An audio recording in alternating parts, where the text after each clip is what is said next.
on the agenda is appointments, which we have none scheduled, correct? I see nothing. I see nothing. Right on.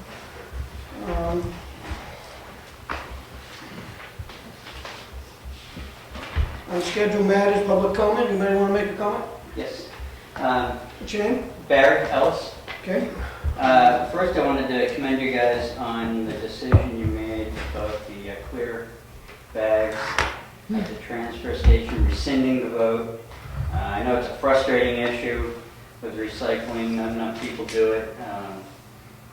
I just don't know that making those guys do good work down there, but making them into law enforcement officers is not the thing. I think we just need to educate people, on the benefits of recycling. Do you recycle? I do, absolutely. I knew you would. Yeah, I mean, I got How do you in my think you basement. could get other people to do it? I don't know. I mean, it's a matter of, it's a word of mouth thing for one. I mean, you just got to educate people. I think enforcement's a tough thing. I think you tend to get resistance with enforcement. We're at 28% recycling, I think. Yeah, I know, it's rough. It's a frustrating thing. I didn't do it at all until I moved here. I mean, I used to live in a town where we put everything at the curb, and they picked it up, and I moved here, and I see all these bins and everything, and just that alone made me, it took me a little while. It's a lifestyle change. You got to have everything sorted, and you got to get the kids to cooperate, and stuff like that. I still can't just dump my plastics in. There's a metal can in there. I know they threw one in there at least. I got to sort through it. But the other matter I wanted to bring up, you guys also made a decision on the DUI checkpoint, which I support you guys on that decision. I see it back on the agenda again today, speaking of recycling. So I understand it's going to, all the discussion's going to come back around. I'd be interested in hearing tonight.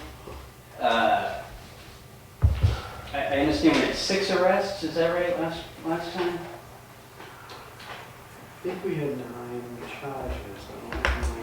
So I'd be interested in hearing where those went. Did we get all of those in convictions or plea deals, or did any of them go through anywhere? What do we have for deaths each year, drunk driving deaths in this town? Is it? I think what we'll do is, if you don't mind, we'll let Ken present his, what he needs to talk about. Okay. And then maybe on the second comment thing that, then we'd be able to have a question, and you'll know that he didn't answer it for us, because I'm not sure if we should.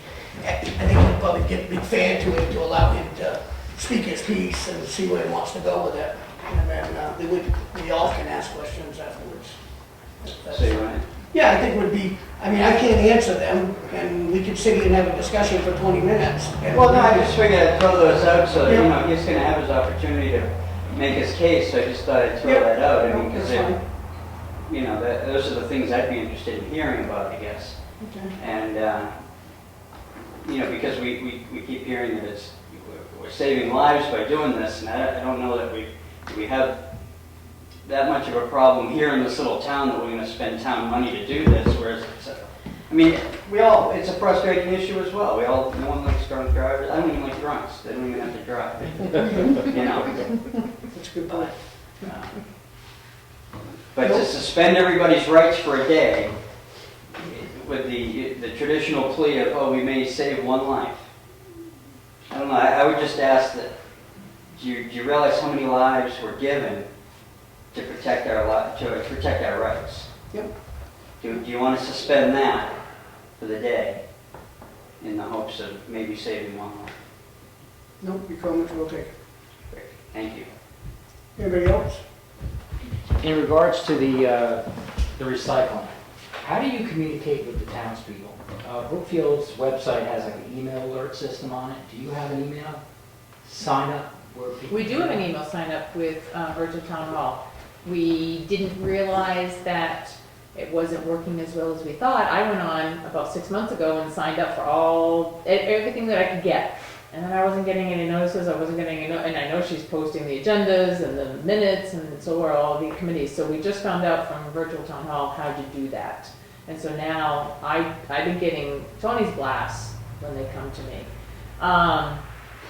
It's blast for minutes and agendas, so I don't think every time something's posted on the website that somebody gets notified. Brookfield has a section, you can sign up for 3 different things, get the minutes, get the agenda, Yeah. or a newsletter that we have control over. Oh, which we don't have a newsletter currently. It's virtual town hall over there too, so you Mm. probably can either. It may be our news that we post. The news and announcements, Yeah. maybe? Yeah. I signed up as well, and I did get the agenda for this meeting Oh, good. tonight, but I haven't in the past. I mean, it's Right. been sporadic. Every once in a while I get one. Right. I should be know I didn't continuous get one now. for the last meeting. Oh. I'm almost positive I didn't. I can go back and look, but that usually catches my attention. I like I'm to trying to think get. how long we've I been. don't remember. It's been a couple weeks, I don't know if Yeah. it was, we just figured this out. Yeah. It comes as an attachment to it. Right. Well, I bring this up because it's a good way to communicate Yeah. the recycling issue. Mm-hmm. And I didn't know this, but I thought that if you input your email address, that everybody's email address is going to be on some list somewhere, and that's not how it happens. So you should explain that so people feel comfortable putting their name on the list. Right, it doesn't go out Put in their to, put in their email email system. address into the system. It It goes into doesn't, a server and nobody else Right. sees it. You don't see it, or you No, we see don't. the numbers. right, exactly. But that's how you can explain to Okay, we people can put that on the, with graphs, this is how much garbage is thrown out. Mm. When you don't recycle, this much more weight is going, and then we're all paying for it. Right. I mean, you can, it is education, because I Mhm. think people Yeah. understand the translation between your tax dollar right, and not recycling. Not I think recycling. if they can see that. right. Yeah, good point. Mr. Miller? I want to just come down so that everyone can see me on TV land, so that they know who's face to slap, they don't agree with me. At the last meeting, I'm speaking about the sobriety checkpoint funding tonight, and I made my point last meeting how I feel about this, so I'm not going to make that again tonight. And I have repeatedly said I have every respect for our chief of police in town. I think they do a great, tough job. However, I'm opposed to that style of policing. And I'm going to make some assumptions tonight. I'm making an assumption that we're back, this is back on the agenda because our chief feels that he is going to have the sobriety checkpoint, or I call it a roadblock, anyway. My concern is that I was thinking about it a little bit, and I just want people to think a little bit that, you know, our chief chooses to do this. He could choose another method to try to keep drunk drivers off the road. I'm sure we'll be told all the reasons he feels strongly that he should use this method, but he does choose to do it. And you know, there are a lot of other towns in this state that don't choose to use this method, and they seem to be getting along okay. So I'm just concerned that, you know, we're choosing, or our chief chooses to stop hundreds of people who have, in my opinion, should have every expectation to go about their business unencumbered by the police if they're not under suspicion for a crime or if they're not in any type of violation.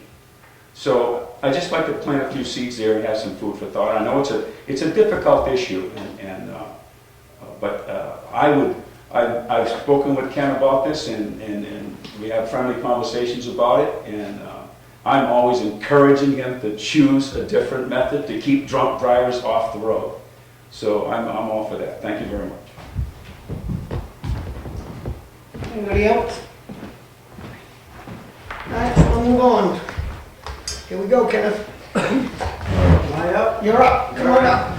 Well, I'm on the hot seat. One so- comment before you start, what really wasn't brought out last time is that we're here, the decision we make tonight is to accept money in a grant form, about a few $100, that's going to help pay for the fund. It's not to allow him to do it or anything else like that. It's just to receive the money to reimburse for what he's doing. Just like Mr. Miller was saying, he's going to do it anyways. He's going to find it in his budget if we say we're not going to take that money. Well, I also would make the comment that, and I would think that I'm speaking for the board, that we are not condoning drunk driving. It's just, that's a fact. And we each have our own reasons for making our own decisions. I can't make his decision, I can't make her decision, I made my decision. But I will not ever say that I will never ever talk about it further, because I will always say that sometimes we make decisions too quickly and we need to think more of it, and if it means bringing it back up, I don't have a problem with bringing it back up. It doesn't mean that it's going to change. All I say that it's more discussion, which means maybe more education gets out to the public by talking about it. But that surely doesn't mean that each of us have to decide. This gives our chief, which I have the highest respect for, to come in and present what he thinks. He wasn't able to be here last time, and that's fine with me. I will never ever deny somebody that wants to relook at something and try to give us a better explanation on why these things happen. But as for that, anything you'd like to say before we start this? And Ken, come on up, and this is about the highway safety grant, sobriety checkpoint. Chief Wakefield will present a discussion to the board on the acceptance of the board's decision not to accept these grants of our last meeting. Okay, well, let me back up and give a little foundational stuff. Actually, there's 3 grants here I would like to talk about. And they're all highway safety grants. And so we got in 2 grants that we were expecting since the last time we were here. And so the speed patrols were one of the ones that was discussed last time, and that was, those were agreed on and approved. But tonight there is the spike strips were in the original budget discussion. Money was raised and appropriated, but that highway grant for the spike strips has come in and it needs a signature. Okay, so that is up there. And the other one, which coincides with DWI checkpoint, is DWI patrols. And DWI patrols are those 6-hour patrols which are funded by highway safety. So first of all, let me talk about what the money trail is all about, where it comes from. And I'd like to make a semi-decent presentation so people can watch it and whatnot. But so first of all, and I know you guys know all this, so I don't want to have your eyes glazed over. But highway safety money is derived from a tax we pay at the gas pump. So every time we put gas in our car, we give the federal government money. The money goes basically for highway improvements and highway safety. It gets dispersed to the states. And the states have a management obligation to then disperse the highway safety money back to municipalities and cities that ask for money. Now they give it back to you in preconceived or predetermined ways that they'll let you have it back. One way is they'll give you 50% on equipment that fits certain criteria. So if equipment fits criteria and it has some method to make the highway safer, or they'll give you 50%. For example, this radar speed trailer that we have was originally bought by highway safety money. So they gave us 50% on that. And the reason that makes the highway safer is it tells people they're going too fast and they slow down. The spike strips are something that fits in with their definition, and that allows you to stop an out of control pursuit. So that fits their definition, they'll give you 50% of that money. On the enforcement patrols, they fund those 100%. Meaning that you have to provide the car and the gasoline and the later prosecution. That's your kind of contribution to it. But they pay the officer all his wages and all the backside of his wages, which would include the the retirement and all that. So basically what happens is the officer will work what is considered overtime, and they'll pay him at time and a half, and he'll go out and he'll do an extra enforcement that's not in your regular operating, it's not in our regular course of duties. It's stuff, it's above and beyond what we typically have additional time for. And the reason that the highway safety funds that is they want to get more patrols on the road at key times that they feel, or studies show, that are the best times to do extra enforcement. And they know that the towns typically are somewhat strapped with manpower, so they pay the overtime. So what happens is, if you look at it in some ways as like a rebate, and I always use the example of antifreeze. You go buy antifreeze for $12, and you take the lid off, and you take the seal out, and you send it back into the company, and they'll give you $4 back. You don't have to send in for the rebate. You can just pay the $12 and not accept the $4 if you want to. But I don't think that's prudent. If you've already paid for it, like we did at the gas pump, we've already paid for these patrols at the gas pump. Now, whether we're gonna ask to try to get some reimbursement back is up to me as an administrator. Is there useful things that I can apply for to give the citizens of Wakefield some extra help for the policing efforts that we've already paid for at the gas pump? So every time that a citizen goes to a gas station in this town, they're paying highway safety money. Now, I could just say, forget about it. Have it. Keep it. Wakefield doesn't want any help. Or I could say, you know what, we do need the help. And I'm going to try for this grant, and I'm going to try for this grant, and I'm going to try for this grant.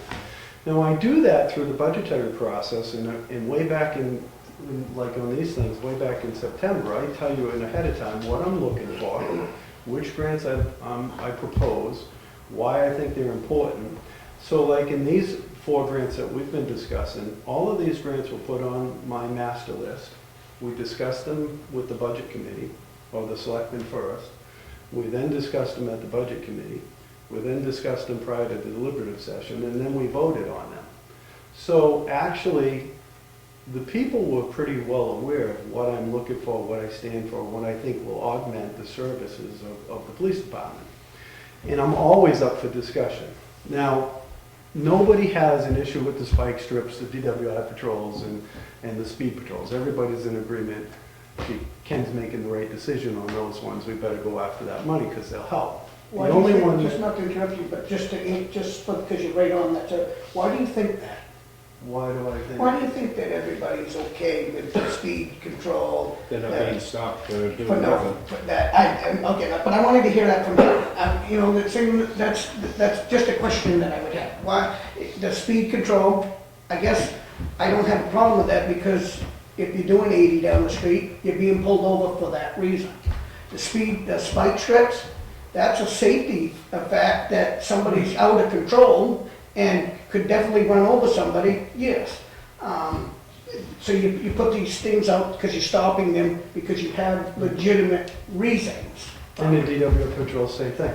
But that's what I was saying. Everybody's in agreement that these things are clear and reasonable and good things to apply for. That's where I was going. Yep. Now I'm going to bring you to the controversial thing.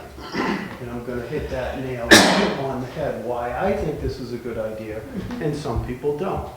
Now, I don't know if I can get it. But anyways, my thought is a couple of things. So first of all, I wanted to cover where the money came from. Second of all, I wanted to cover what grants I put in for. And obviously, I wanted to cover that there's some that nobody has any issues with. And then there is the one that brings up debate, and it brings up debate every year. So this is not a new topic that gets debated. And it all comes from basically our rights. How much government intrusion is too much, and how much government intrusion can the government just pass on, well, we're doing it because it's good for you. And how many times do you want to hear from the government, don't worry about it, I'm looking out for you? I fully respect that position. As a matter of fact, I am very constitutional minded. I'm more constitutional minded than I would say than anyone in this room. Because not only do I defend the Constitution, but I'll give my life for the Constitution. So I don't want people to think I'm some rough riding guy who doesn't care about rights and all these people preserved our rights. I preserve our rights and my offices preserve our rights. I just have a different opinion on whether this is intrusive. So first of all, any stop by law enforcement is an intrusion. Whether you're doing something wrong or whether you're not doing something wrong, any stop is an intrusion. The question is it justifiable intrusion? And is it overbearing?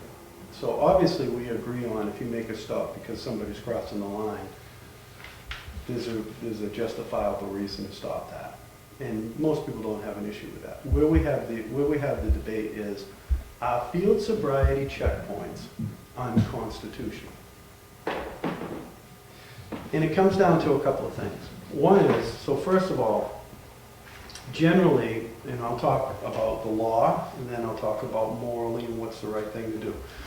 As far as the law goes, field sobriety checkpoints are not unconstitutional. New Hampshire, this is not the first time that this has come up. New Hampshire has, and I could give the board just the latest case on this, which outlines the last time this went to the Supreme Court.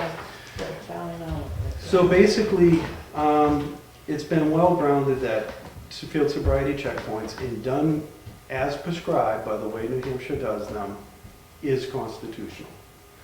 And they are deemed to be an effective deterrent for DWI. Now, before I get into the deterrent factor, which I'll save for my grand finale, I want to just talk about a couple of things. One of the things that I hear oftentimes is that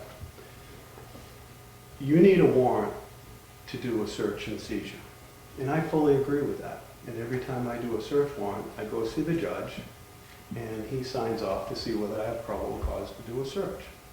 So we can't kick down somebody's door and just go in somebody's house because we think they might be bad people. We have to have proof. We have to have evidence, and we have to have something that would convince a judge that we need to search that house. So one of the things that I always hear on DWI checkpoints is that we're doing a search without a warrant. And the first thing I can tell you is it's absolutely false. And it's a twisted statement. We're not searching cars. We've never been stopping cars to search them. And the difference between a search and a car stop is simple. If you go to the Canadian border and the Border Patrol wants to pull apart your car and they take your seats out of the back of your car and they empty your suitcases, that's a search. We don't search cars. That's not our point. We don't want to search cars. We're not looking to search cars. So first of all, it's not a search and seizure issue because we're not searching. That's the first thing. The other thing, it says, well, you're doing it without a warrant. Well, that's also not true. In order to do a field sobriety checkpoint, you have to provide basically an affidavit to the Superior Court and show him the reasons and the causes, where and when you want to do it, how you're going to do it, and what is the methodology behind the field sobriety checkpoint. So first of all, it's not a search, but we do it with a warrant. It's a warrant signed by the Superior Court. So we're not just doing this deciding, hey, I think next Friday night I'll do a search a bunch of cars and see if we come up with something. What we're doing is we're saying, in our overall plan to have a deterrent on DWI, we are making an application to the Superior Court telling him why, when, and how we're going to make motor vehicle stops to augment our DWI program. So, why field sobriety, why DWI patrols, and why DWI checkpoint? And do they go hand in hand, and is one better than the other? DWI patrols, which we do, are very important because it puts the officer out there, it lets him see independent observations, and it does bring people off the road. And I feel that they do a good job. In Wakefield, we do get a fairly significant amount of activity on them. And, but if you just did those alone, it's incomplete. And I want to make an analogy that if you went to the doctor and the doctor said, you're sick, but you have to choose. Do you want to take cough medicine? Do you want to take throat lozenges, or do you want to take antibiotics? You'd say, well, I can only choose one, and my approach is different than that. If we have a situation that is dangerous to the motor in public, and we know DWI is dangerous, and we had a situation out here where we used to have what was called the highway of death out here, if you guys would remember. That was before I came on. When I came on, I gave it my utmost importance that I was going to reduce the amount of fatalities that we had in town. And I feel very strongly about incorporating these particular programs with reducing the overall fatalities. I cannot sit here and tell you that we will never have fatalities again. But I can tell you that I'm doing everything I can to reduce the amount of fatalities out there. And I think that the DW patrols are very good. I think the speed patrols are very good. But I don't just want to take cough drops. I might want to take the medicine too. I might want to use everything approach to the situation and see what we do. The other thing that happens too is the one checkpoint I do a year, and I don't do 5, and I don't do a dozen, I do 1. The one checkpoint I have a year gives me an indication of how well we're doing with the other programs. So I can look at it and I can say, gosh, if I go on Facebook and I let 10,000 people know that we're doing a checkpoint, and I go to the newspaper and I let another, however many people read that circulation, know we're doing a checkpoint, and I put signs out and I tell people, and then pretty much everybody knows where we do it and when we do it. And I say, sometime during this month, we're going to have a checkpoint. It's going to be on a weekend night. We get an extremely large deterrent factor on that. And what happens is they say, I don't know exactly which night that the chief's going to do this checkpoint, but gosh, maybe during the summer months I'm going to slow down my drinking habits, and maybe I'll get somebody to drive me home, and maybe I will, have a designated driver. And so what happens is we get here a large deterrent factor, which, and I say large here because I don't put this on a 1x1 square on the back page of some obscure, some obscure paper. I put this out there. I mean, I tell everybody about this checkpoint. My idea is that the more people we tell about the checkpoint, the more deterrent factor we have. But if we do away with the checkpoint, people will say, well, they only have so many patrols. It's summertime now. They're not going to have a checkpoint. We're good to go. And so, and I don't go, oh, if we could just save one life. We've saved a lot more than one life. And I think it proves out that we have. So it's not about the 5, it's not about the 6 or the 9 people we arrest that night. It's probably about the 500 that don't go out there during that whole month and drive drunk. So it's, so it's not about the couple we catch in that particular net.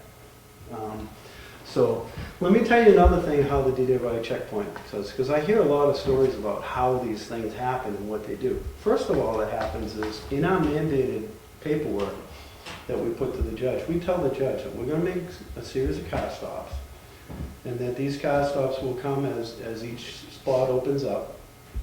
And as the person pulls in, we have 3 minutes to have an interaction with that person. What generally happens is that the officer will go to the car and he'll say, how you doing, madam? How you doing, sir? We're conducting a field sobriety checkpoint. The purpose of the checkpoint is to reduce the amount of impaired drivers on the road. And what we'd like you to do, if you would you fill out the survey? So we first 100 people that we stop will get a survey. And we do it 100 because it's easier math. But basically, we hand out 100 surveys, so that's part of our speech. Now, during that conversation that the officers have with the person, we do not take a license, we do not take a registration, we do not give them tickets or taillights, we're not looking for We're not looking to look in their car, we're not asking them to open their trunk, we're not we're not snooping around. What we're trying to do is we're trying to get an initial impression. Is this person impaired? And the officer's got to make that impression very quick. So what'll happen is the person will come up, hi sir, how you doing? You know, this is what we're doing. Are you in favor of it? Would you fill out the survey? During that time, that brief exchange, the officer has to make a pretty quick assessment to say, do I think this person's impaired? Now, if the officer says no, they don't get any indication that the person's impaired, and the person says, well, I understand what you're doing, or they disagree with it, whatever, however they want to talk, we can't control that. But, you know, if we don't feel they're impaired, to say, well, thank you, sir, you know, have a nice night, drive safely, and off they go. So it's as quick as that. Most of our stops average about 1.5 minutes per stop on the ones that we don't go further with. The ones that go further with that, now the officer, say for example, the officer has that conversation, but what he smells is he smells alcohol, or he sees a bottle of beer, or something like that. Well, at that point, we're concerned that the person might be impaired. We don't know he's impaired, but we're concerned he might be impaired. So at that point, you'll say, sir, I do smell alcohol. Have you been drinking? And so it'll start that colloquy of events, which would lead into some of those, you know, 6 or 9 arrests that you have. And so what happens is, only at that time that we find independent evidence of further violation do we start to stick our nose into why the person's there. If we don't hear anything, if we don't find anything, if everything seems fine, we say, have a nice night. Thank you for participating. Please send back the survey. On the other hand, if we smell alcohol, the first thing we're going to do is, have you been drinking? And they'll give us an answer or whatever, and we'll say, would you mind taking a series of tests? And then they take field sobriety tests. And not everybody who gets a field sobriety test is drunk either. You could have a person that had 2 or 3 beers and is not drunk. And they pass the test, and you know, they have a normal tolerance to alcohol. They pass the test, and sometimes we'll swap drivers. Sometimes somebody else may pick them up or whatever, but they're not drunk to the point of their being arrested. And sometimes they are. So basically, the idea is that we're not doing anything, and again, we do this once a year, and it's one night, and it's highly publicized, and the stops are basically 1.5 minutes. Now let's talk about what we get for feedback. Now, obviously there's some people here who are concerned with the DWI checkpoints. And obviously, if in something I never do, I never invite people in here who are happy with checkpoints. You have to take my word for it. Because I could call up all my happy friends about checkpoints and stack the room and do that sort of stuff, but I've never done that. And you guys know I don't do that. But so now you're left with, you got to take my word for it. So what we get back on the surveys is this. I get back on average of the times I've done these about 2 or 3 actual complaints. You guys are overbearing, I don't believe in checkpoints, and you guys don't know what the 4th Amendment is, why don't you get an education? Kind of something like that. And I said, well, okay, there's that, 2 or 3%. Then I get back, you know, you guys should do these more often. I think these are very good. I'm glad to see that DWIs are getting off the road. And then I get back probably about 40 or so people that don't say anything. So now I make an assumption that if they didn't say anything, they're probably happy with it. Maybe that's a good assumption, maybe it's not. But at least they're not complaining. So out of the 100 surveys that we pass out every year, I get back, on average, we do about 98% of the public motoring out there. And these are the people that have been interrupted that night, not the people who haven't been interrupted. About 98% of them are happy with the checkpoint. Now that doesn't mean because a bunch of people are happy with it and they don't know their rights, we should do it anyways. But I'm just telling you that most people are in favor of reducing the people who are driving impaired and the people who could cause, a serious wreck. And I think you're, in no disrespect to the people who haven't have an alternate opinion. I respect the opinions that people have here. I respect them, and I lay down my life for that. But I do think there are times when if you can show a reasonable, not over-intrusive method that has a bona fide positive result, you should do it. And I think in Wakefield that we have been showing that this is a good program, at least for the last few years that we've done it. I do think it has a result, and I do think people think maybe twice, at least in the summertime months. Should I drive out there if I've had too much? Now, does that mean that DWI checkpoints may not be overused in some jurisdictions? And you read in the papers how many times, like maybe larger jurisdictions have these, and do they overuse them? That may be possible. And this should always be discussed by the legislature. Are we doing it right? And it should always be addressed. And one of the things that happened was in the legislative action, they discussed the same bill last year, and I testified to this. And one of the things that New Hampshire has is New Hampshire is, out of all the states in the Union, the most stringent state on requirements of DWI checkpoints in the country. We require more documentation, and we have more safeguards for people's rights than any other state in the nation. Almost to the point where you hardly can do them without, absolute, bona fide reasons to do them. So so in closing, why do I feel so strong? Because it's easy for me to just say, hey guys, forget about it. If it's that big of a deal, if people are going to be that upset, forget about it. I'll stay home that night, watch TV, put a good thing of Blue Bloods on, and no harm, no foul. And actually, it's probably a little less off my hide if I do that. But I feel strongly about it because if we do the speed patrols, if we do the DWI patrols, and we cap it off with a DWI checkpoint, I really do think we're making a difference. I really do think we're saving lives. And if I didn't feel strongly about that, I wouldn't come here tonight and I wouldn't waste my time. I'd just say, hey, stay home. But now, does that mean that it is an intrusion on somebody when they're driving up the road? So when they're driving up the road, they see all the signs, and the average person comes up there, I'm sure the first thing that goes through their mind is, oh man, I'm going to probably get pulled over here. I'm going to have to answer some stupid questions, and are they going to poke and prod and get into my car? So there's probably all that, and it's probably a little unsettling too. I got to slow down, I'm going 15 miles an hour, am I doing something wrong? Are they going to try to find something? So the reality is you pull in, if you're one of the ones, the officer comes up to you, they ask you about it, and then you pull off and say, wow, that wasn't that bad.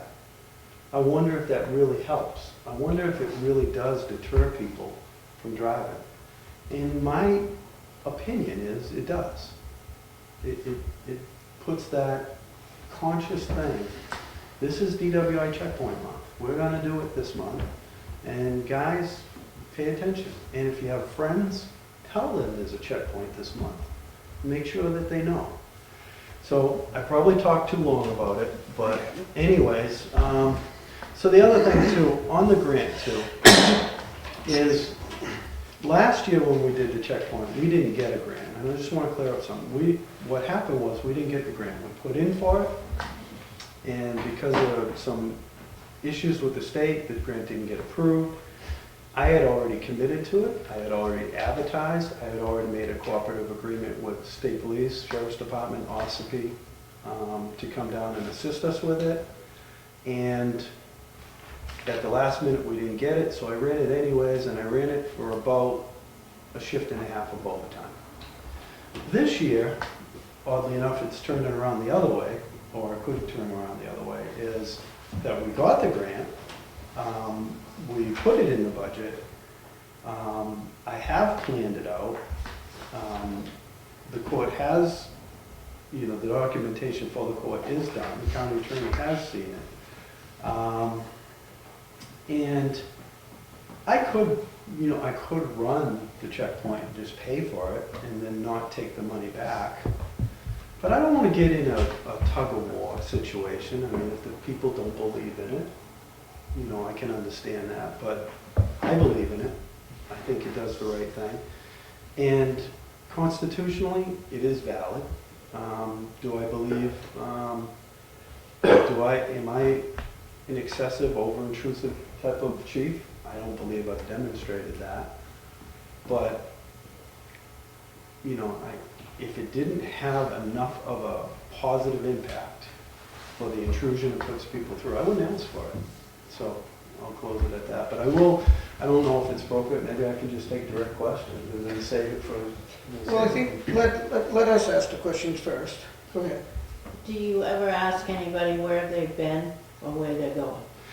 We have a particular line of questions that we do, and where they've been and where they're going come up after after the initial indication that, I'm finding something that I'm either smelling, I have more reason to maybe want to delay the stop a little longer because I'm not comfortable with my initial impression. So, like for example, if I stop Kenny right now and I'm looking at him and he looks fine to me, then here's the survey, have a nice night, see you later.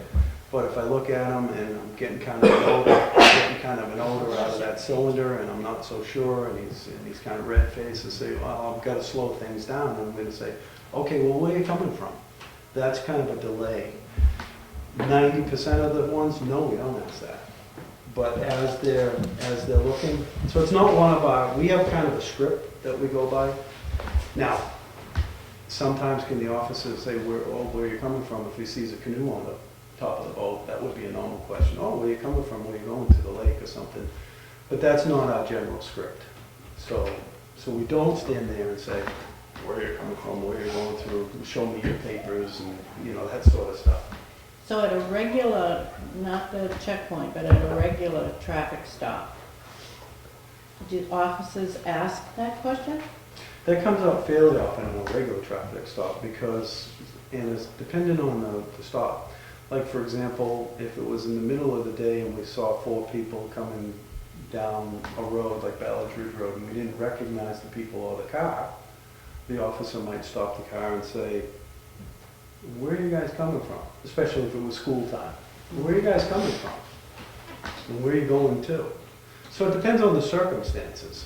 If a car's pulling out of the back of a closed business at nighttime and they're pulling out of there, we say, where are you guys coming from? Oh, well, we're just out back. Well, why? So it depends on the circumstances. So we ask much more questions in regular car stops, and they don't take a minute and a half. They take a lot longer. And then we run their license on a regular stop. We generally, you know, advise them why we stopped them, you know, what the violation of the suspicion was, and then, you know, go from there. So the officer could ask anything that was pertinent, you know. So. You got any questions, Ken? I got half a dozen. Okay. I guess one of my decision questions is, when you're standing there and you've got a mid-aged fella, let's just say, driving by, and he's got a case of beer sitting in the back seat, and the windows are all open, and you can surely see that. Would that give you a reason to say, would you mind pulling over here so we can do the thing? It depends, yes and no, and I'm going to give you a couple of examples. If I see a case of beer in the back and I'm the officer and I have some reasonable training, and you smell like beer. Well, I didn't say the smell like beer. You're asking me, does it? You're asking me openly, I'm trying to give you a couple of examples. And you smell like beer and I see a case of beer, well, I'd be foolish if I didn't ask you to pull over and take a little longer. If I see a case of beer in the back and you look to be over 21 to me, I don't know how you think you look, but you look over 21.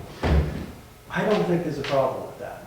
I think most people do enjoy alcoholic beverages on occasion, and they put them in their car because it's too far to carry them up the road. So there is nothing wrong with people having some alcoholic beverages in the car. There is, however, something wrong with them if two of them are missing and they're up in the cup holders. Now you're gonna get some more questions and we're gonna take you to the side. But if you're just the normal person that has a couple of six packs in the back and, you know, some potato chips and stuff like that, have at it, we don't care. Okay.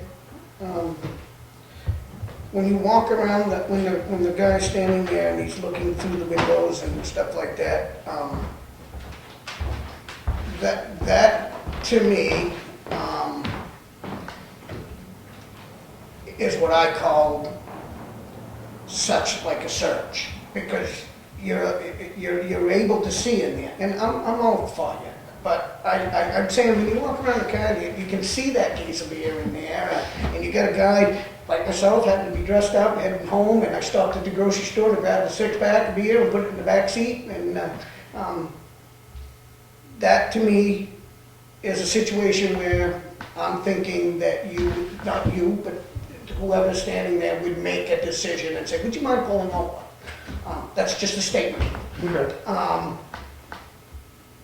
I guess my other question would be, the grant money's 900 and something dollars, right? What is the overall cost for the 6 hours thing?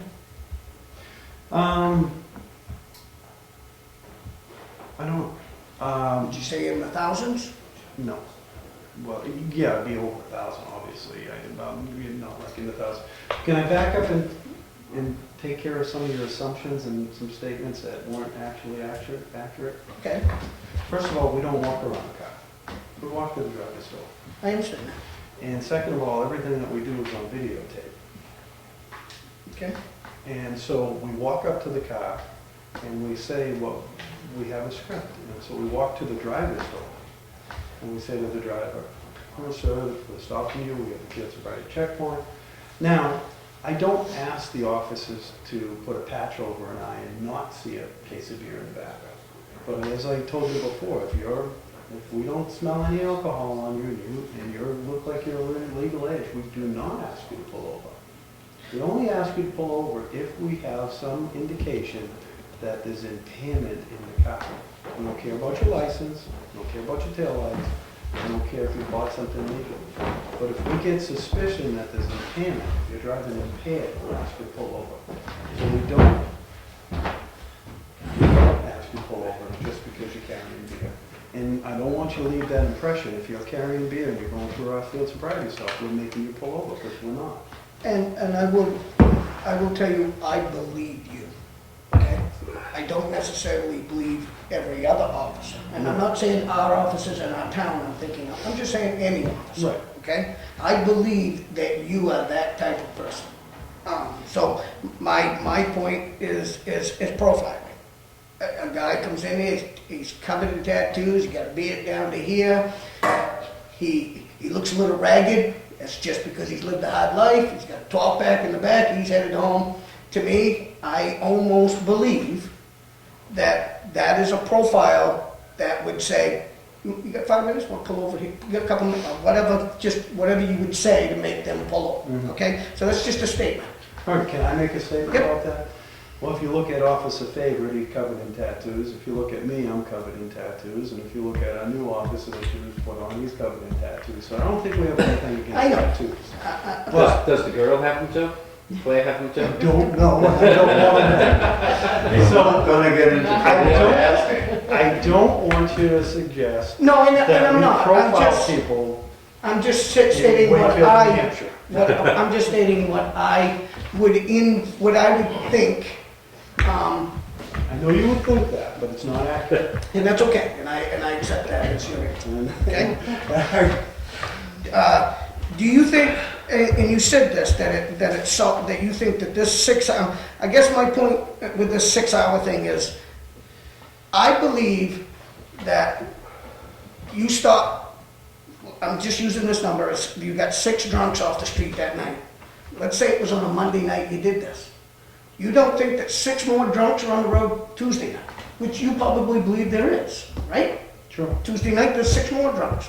Wednesday night, I bet there's 6 more drunks. Mhm. So, in my point is I don't think that we solved the problem as much as Because I'm taking credit for. okay. Yeah. All right, but I do think I want them off, and don't get me wrong, I don't want a drunk on the street.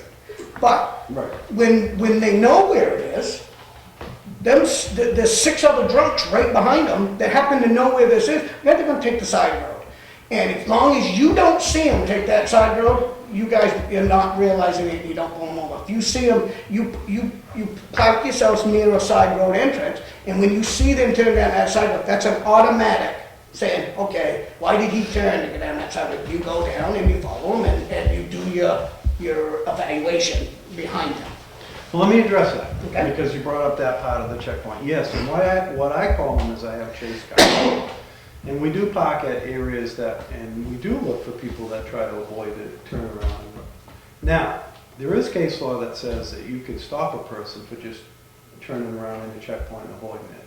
I do not. I do not instruct the officers to stop people for turning around.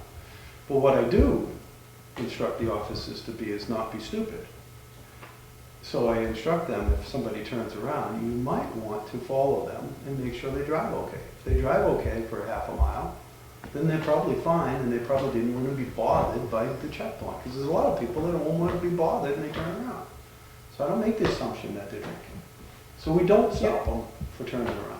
But we do make sure they're okay, and they're not just people who are running because they're drunk. And that's what I said, that Right. you turn around and you follow them, and you make an assumption. A lot of people think that Evaluation. we just automatically stop them if they turn around, but we do not. And I understand, but I'm saying, I did make the comment that I think you follow them and make an evaluation Right. before you just pull them over. So what happens is that people know we do that, and that's part of the deterrent factor, and they say it's not just the people who come through, and it's, I don't know what night that they're gonna do that. And if I'm out that night, I might get followed. And so, now, will we have drunks tonight on the road while I'm sitting here? Probably. But because we didn't catch them, should we continue to do this crazy law enforcement and try to get them off the road?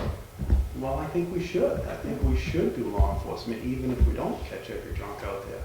The question is, are we reducing the amount of drunks on the road? Not are we eliminating the amount of drunks on the road? So I can certainly not do this program. And I think it'd be, I think it's sad.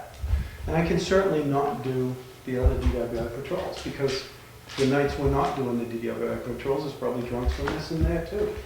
And I could probably not do the speed patrols, because the nights we're not doing speed patrols is probably other people speeding. So we can just forget the whole thing and just say, hey, we can't stop it. Or we can say, let's do what we can do within a reasonable amount and try to do it. Now, that's my philosophy. It doesn't mean it's right. And it doesn't mean that other chiefs would disagree with me entirely, because they probably would.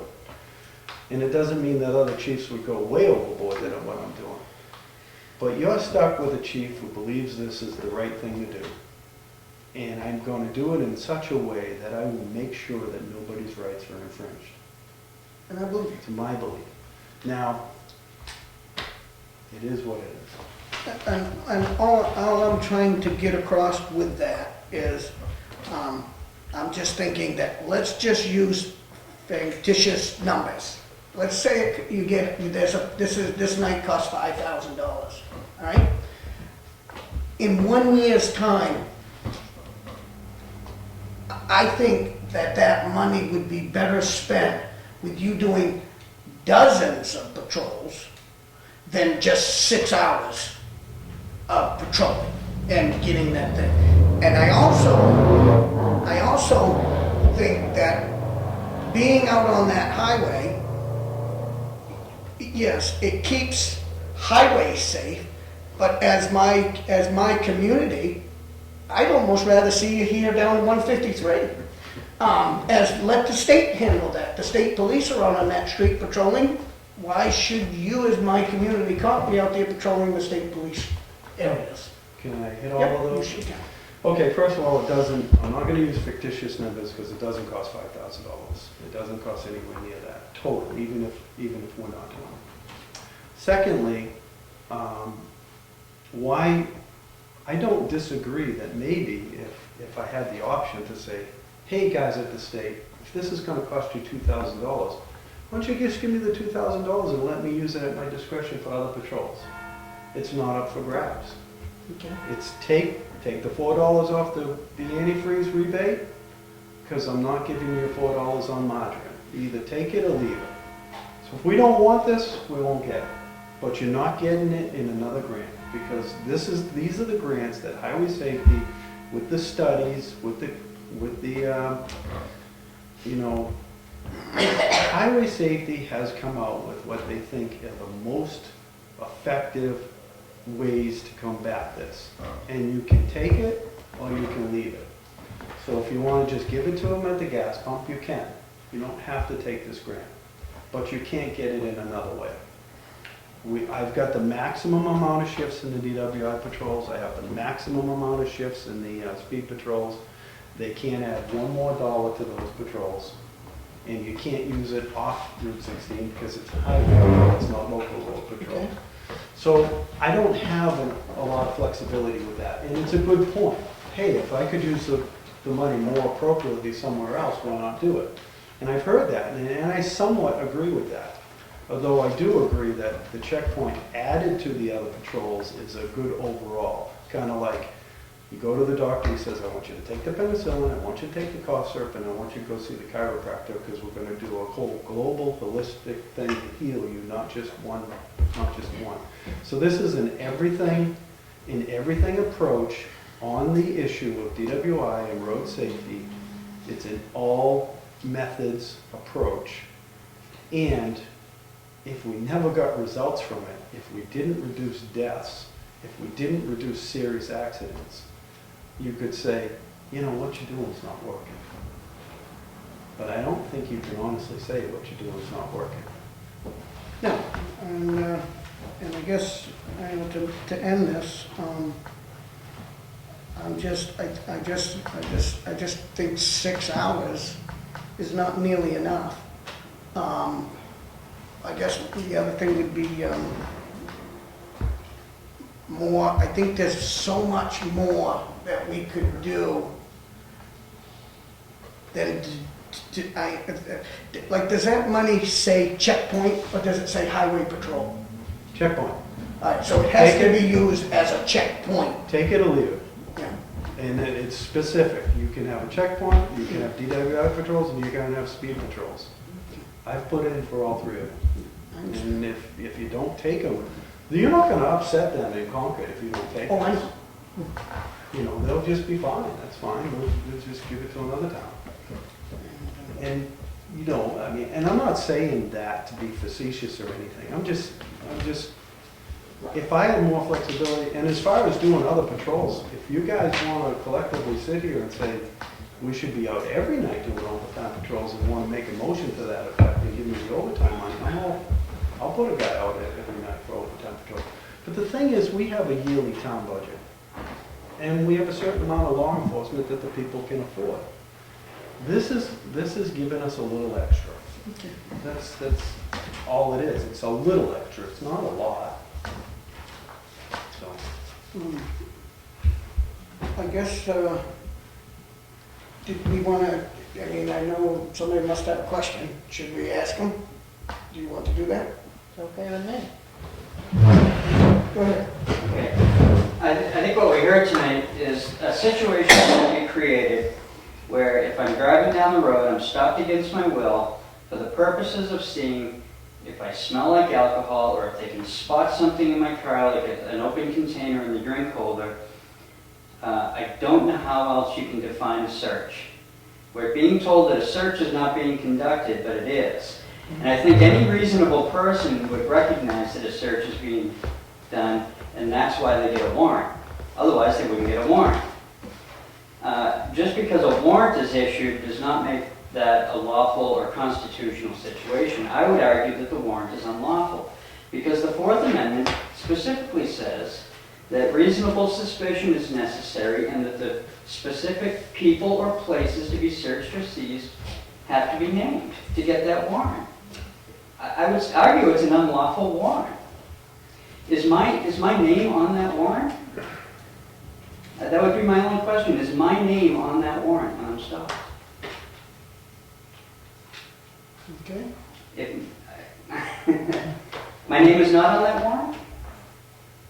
Are you asking me to respond Yes, to it? is my name on the warrant? How should I answer your, it seems like you want me to answer it a certain way, so can I I would respond to the whole ask you to statement? answer the question, is my name on that warrant that you're using to search me?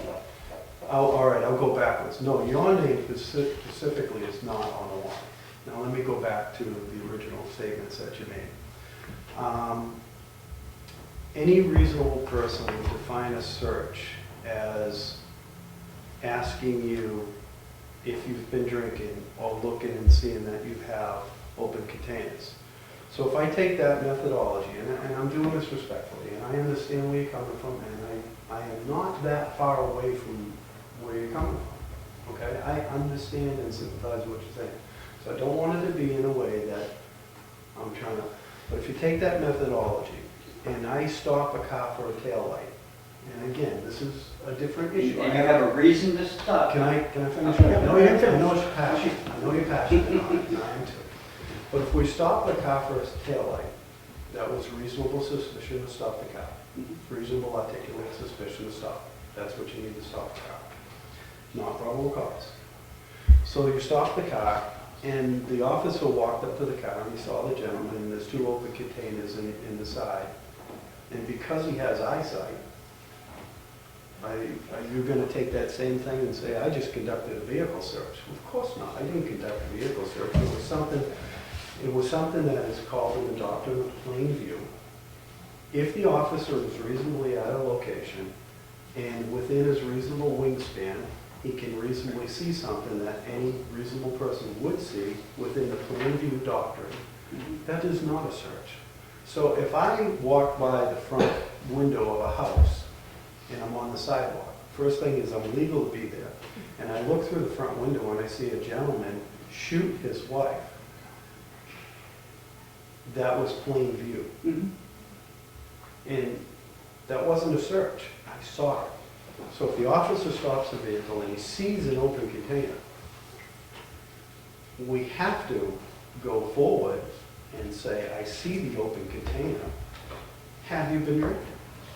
That's all reasonable, well-grounded stuff that every officer does every day. So no, it's not a search, and no reasonable people would think it's a search, because it's not a search. It's a stop. The second thing that happens is, you made a statement that I would contend that this warrant, that so-called warrant that you got, is unlawful. And I understand respectfully, a lot of people felt the way that you do and have made the same, contention. So they've made it in New Hampshire law, they contended that the warrants weren't reasonable, and they've made it with the U.S. Supreme Court that they said that the warrants weren't reasonable. And in every time the courts have come back and said, yes, it's an intrusion. I mean, I'm not saying it's not an intrusion. And I'm not saying that it's not an inconvenience. And I'm not saying that it's sad that we don't have to do this. But all of the courts have always found that it is constitutional. And so if the court says it's constitutional, then until the court says it's not, it is. The question is it right and is it moral? Should I really be out there asking people to take time out of their day to make the roads of Wakefield safer? And I really struggle with that. And in the bottom line, to make this a safer town, I don't think it's too much to ask to take the normal citizen to say, yes, it's an intrusion on my life, but I will make that citizen contract, and I will give my part.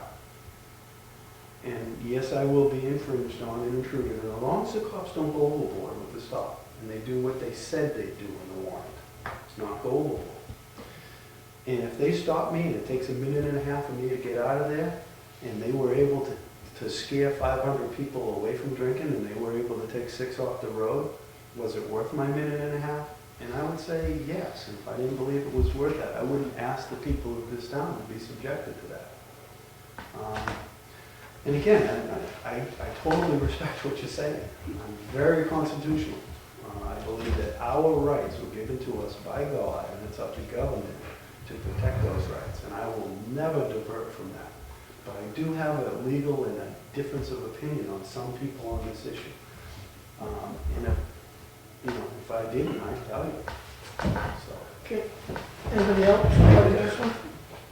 I got one question for him. In your tenure that you've worked for the town of Wakefield, how many motor vehicle accidents have you dealt with a drunk driver that's caused a death?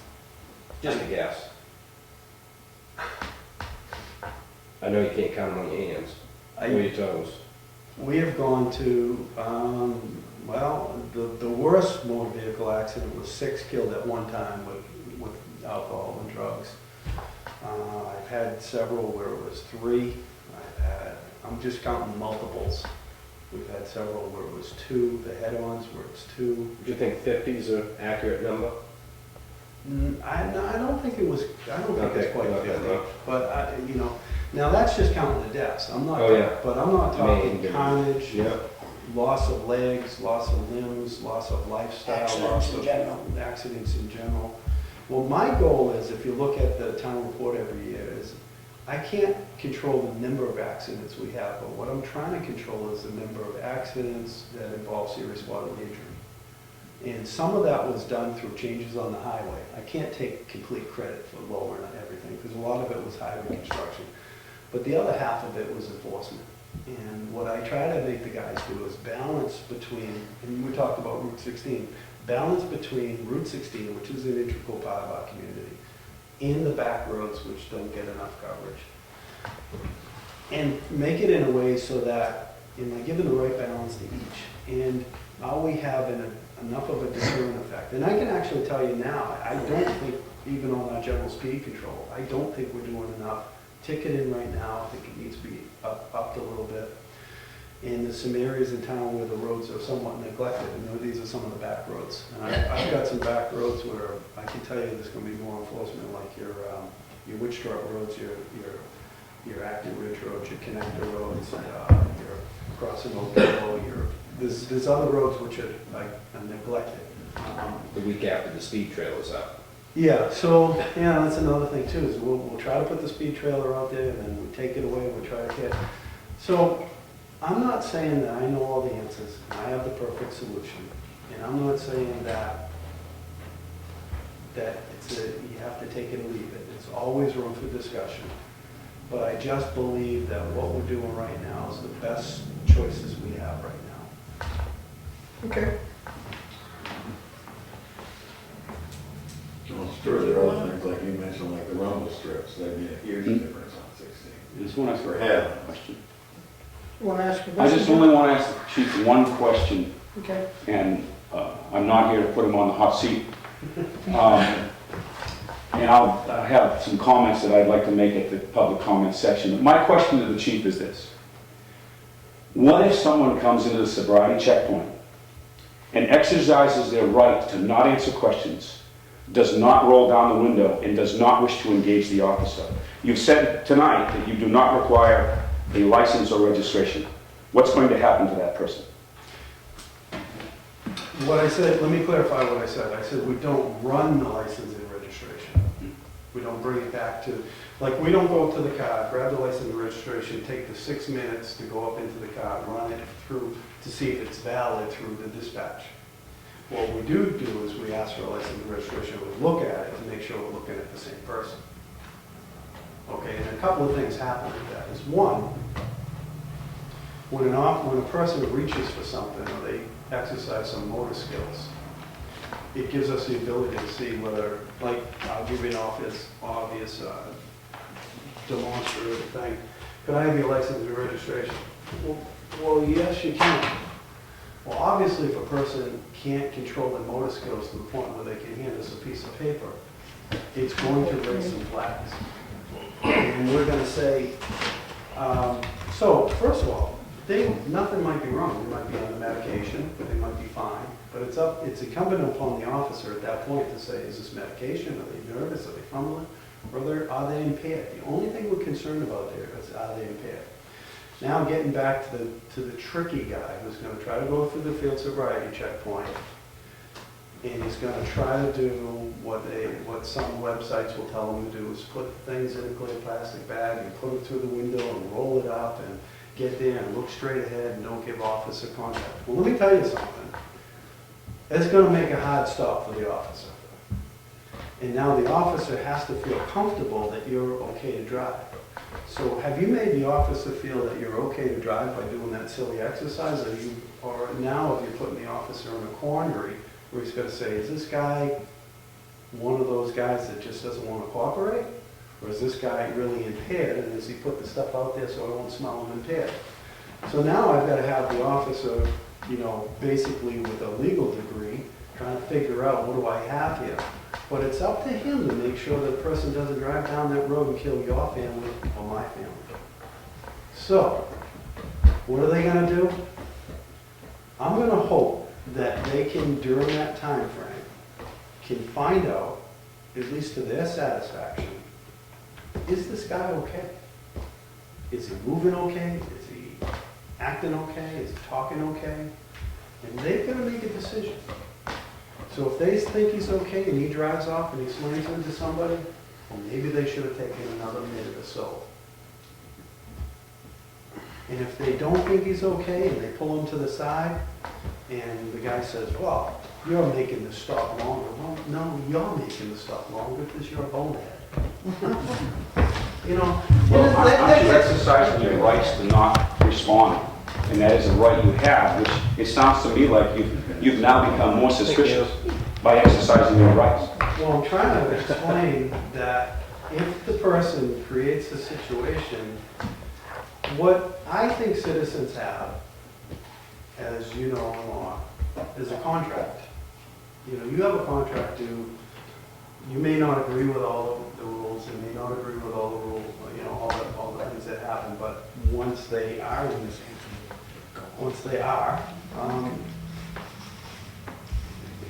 is to reasonably conduct yourself in a polite and reasonable manner and go on. So, Okay, we spent a lot of time on it, we got a busy schedule. So you're here tonight to ask us to reconsider. well, I'm here, I'm asking you to approve the grant, which we started talking about in September, Okay. and again in October, and in November, and at deliberative session, and at town meeting. And what we've been doing, which has been proved out to be an effective array of things. And we'll do this. If you guys don't want it, you'll never see this grant again. Okay? You have my word on it. If you don't want it, you won't see it again. But bear in mind, if a few people in this room decide they don't want it, I think you'll hear from a lot of people, that was very stupid, and you're putting our lives at risk. But I won't go through it. I won't do this again. I won't go through it again. If you don't think the judgment that I'm exercising is appropriate, I won't bring it back. Well, I don't want you to think like that either. Oh, that's how I think. Well, and I can see the tension right now, and I don't want that. This is a debate, correct? Oh, it's a debate, it's a discussion, but I am telling you that if you don't want these things, I won't. But why would you not want to ask, let's just say that next year Connie's not here, and we have another guy, a female here, that may have a different opinion. This is purely only an opinion of 3 people here at the moment. This isn't, I'm not making my division because we got 3, 4, 5 guys that in here that I know are completely against these. But I'll tell you why, and you're asking me why. If you go to the doctor and he asks you to get some bed rest, and he asks you to take penicillin, and he asks you to take cough drops, and you don't want to do it, then the next time you go to him, and he says to you, well, why didn't you do what I asked you to do? You'd feel better by now. And it's the same thing here. You have to have some measure that I'm versed at this and think that this works. And if you don't think it works and you don't want to do it, and you think it's too intrusive on the citizens, and you really believe that, fine. I'm done asking for that. And that's not disrespectful. It's just that if you don't want it, If you don't want the cure, if you don't want what I think is beneficial to the town, I won't do it. So do I have a motion on the table to reconsider?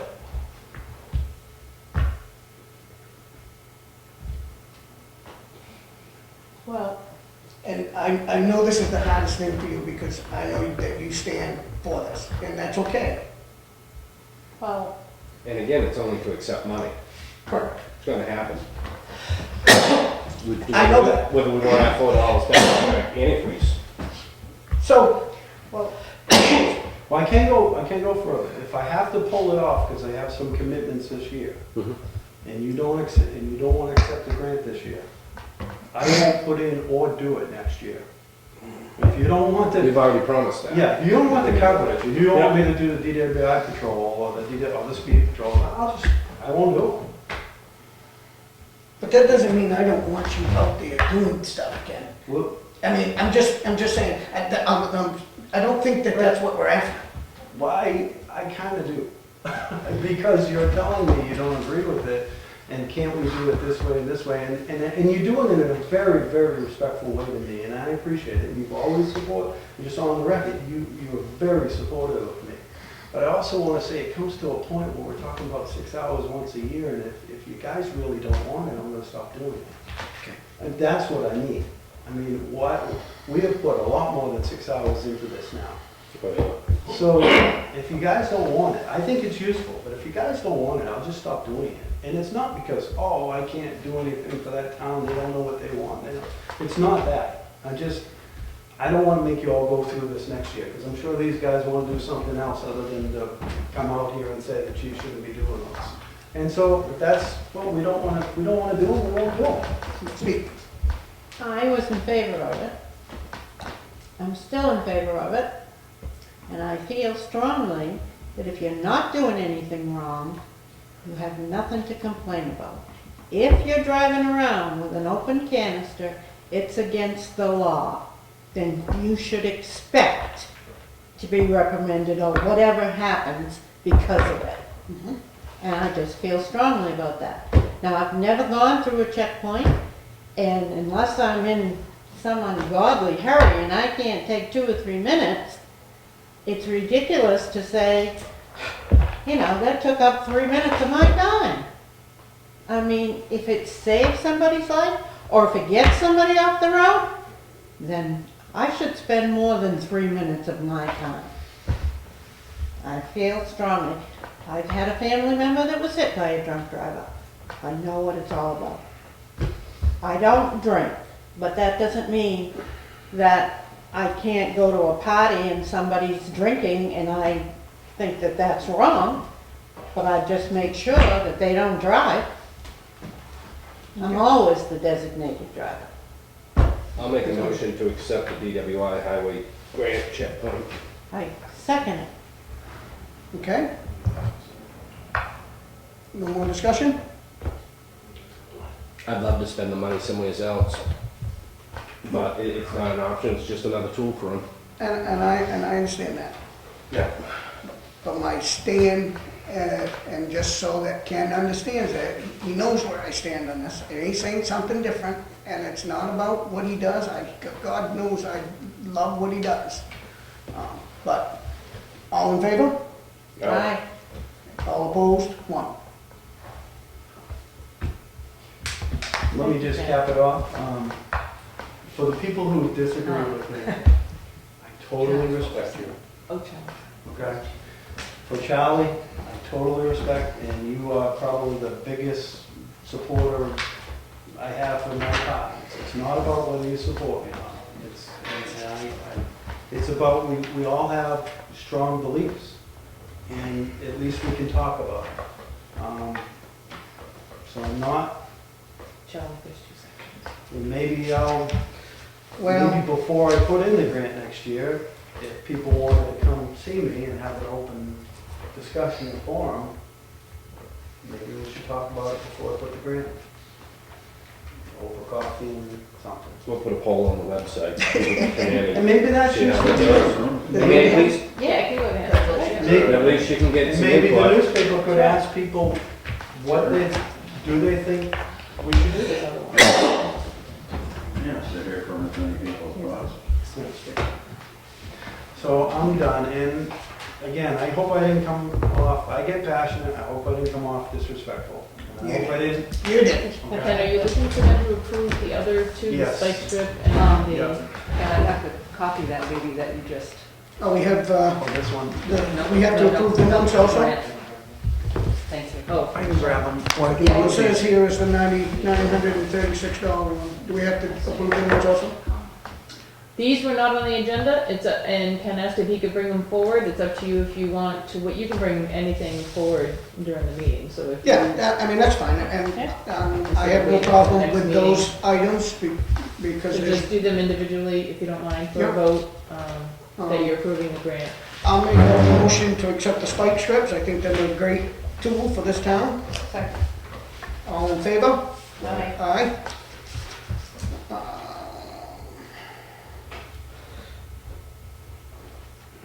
Speed control, in between, but I do like the idea that it's there, and there's a reason for them when stuff in. So yes, I'll make a motion for the speed control grant. DWI patrol. DWI patrols. You already did speed Yeah, last speed time. was last time. Oh, so it, Once the spike trips and once the DWI patrols, which are the 6 hours. Which I think is more effective too. Yeah. is this the checkpoint thing that I No, just? no, Oh, okay. That is just patrol that. randomly. Randomly, and I'm for that education. So yes, I'll make a motion for that. Second. All right, all in favor? Aye. Okay. There is places for you to sign. Ken doesn't have, we usually mark them for you, but we didn't.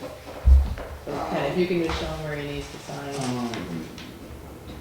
It's 2 pages. Oh, it's 2 pages. Yeah. Yeah. Another one is, I think it's.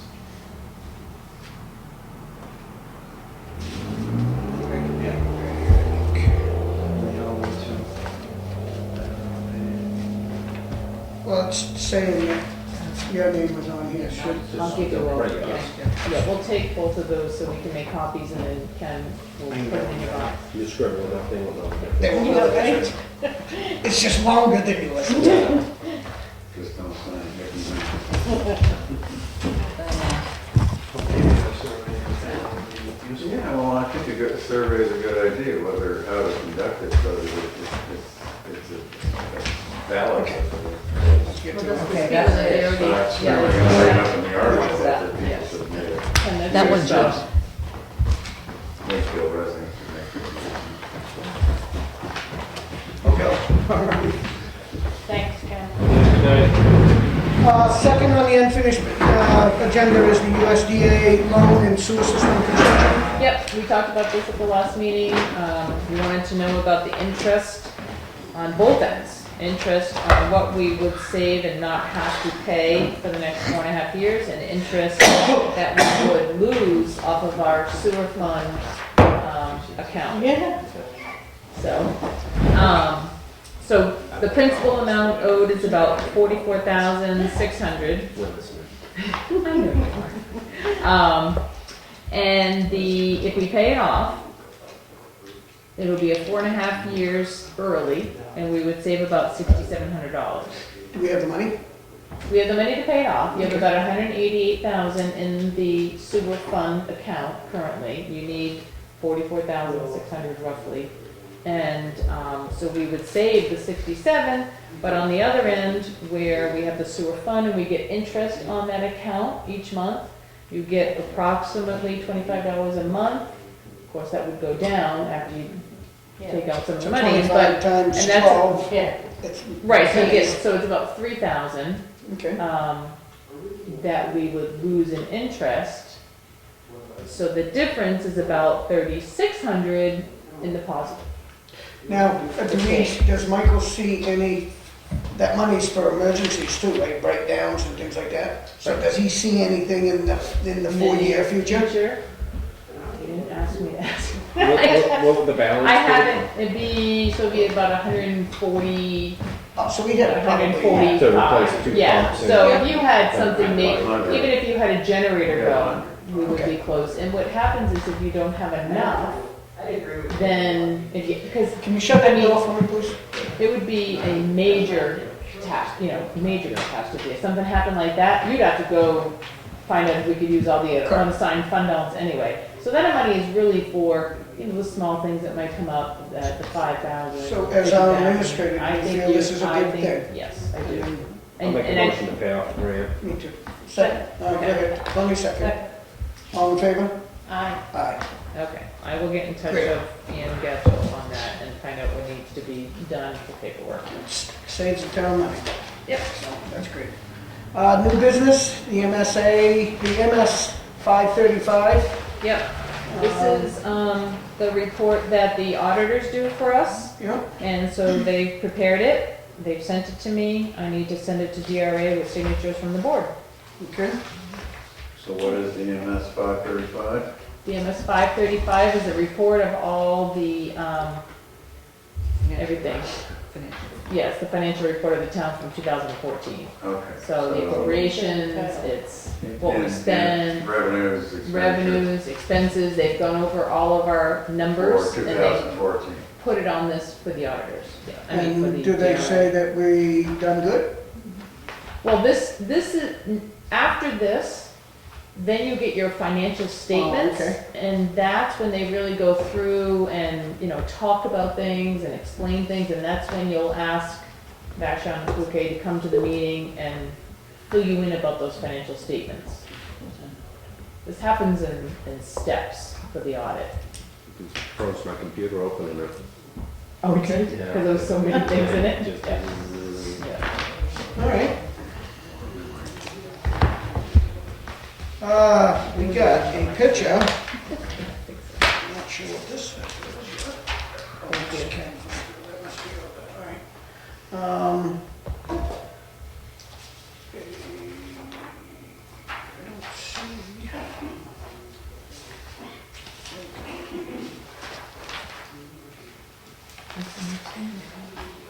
The console. Anyway, we got a police cruiser in the, of $2,000, $2,020. This reflects the cost of an overhead console and a GPS for the new cruiser. Make a motion for the Okay? I just saw it, I had it, but anyway, I'll second that motion.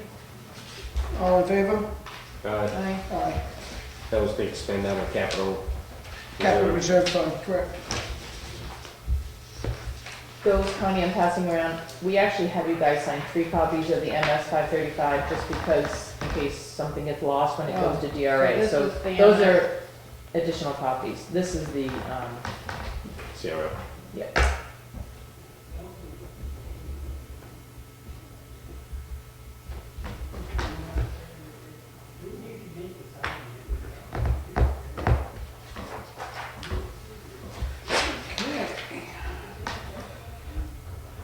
Next on the capital reserve fund is $535.96. This represents the cost of a graphic kit for the new cruiser. And I'm assuming that that's what this is, just showing what it looks like. Yes, oh, yep. It's just putting a logo, Wakefield Police. Wakefield Police, obviously we need that, so I'll make a motion to accept that. Do we have a second? Second. All in favor? Aye. Aye.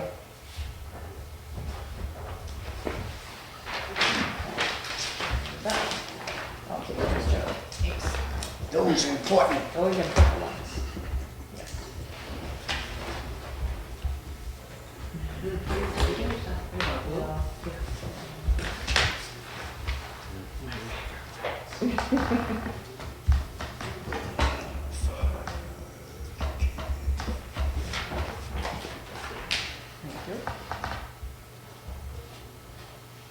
Okay, we're out of the police department. We're headed to the transfer station. Town hall. Oh, no, you're right. Yep, we got the transfer facility, needs the money to buy the Caterpillar skid steer for $29,750.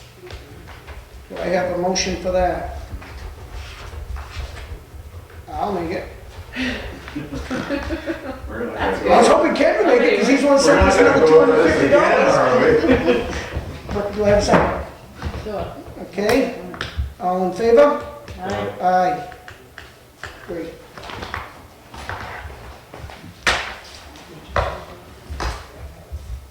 And last but not least, capital reserve fund, town hall improvements of $854. And this is for the sand and finish of the entry floor. You've got a bill for that? Yep. Oh, I was wondering, because I have not Nice, seen finally that. got it, yeah. That's really nice. Yes, Yeah. he did a good job for what he had to work with, and Yeah. he did it in a timely fashion, and good job. I'll make a motion to accept that. Second? All in favor? Right. Aye, great.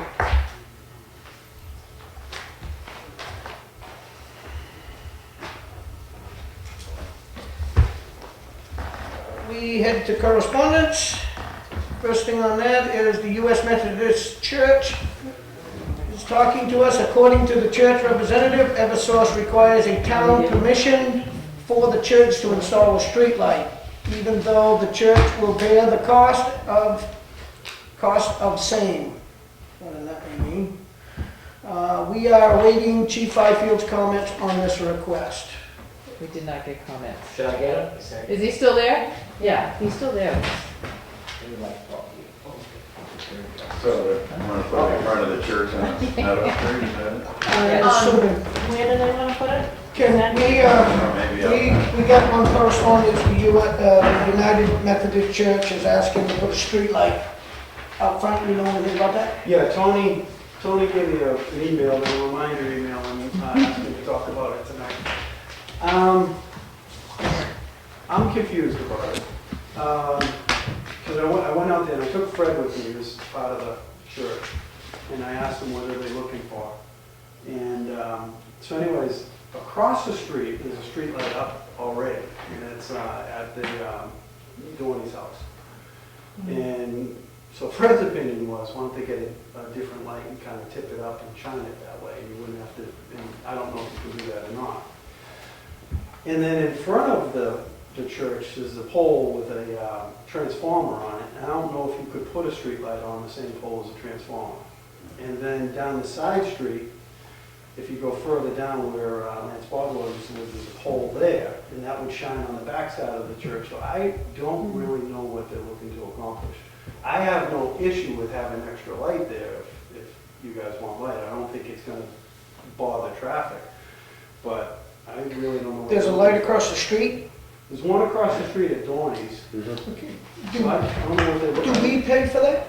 It says here that the cost, bearing the cost, is even though the church will bear the cost Yeah. of Yeah. same.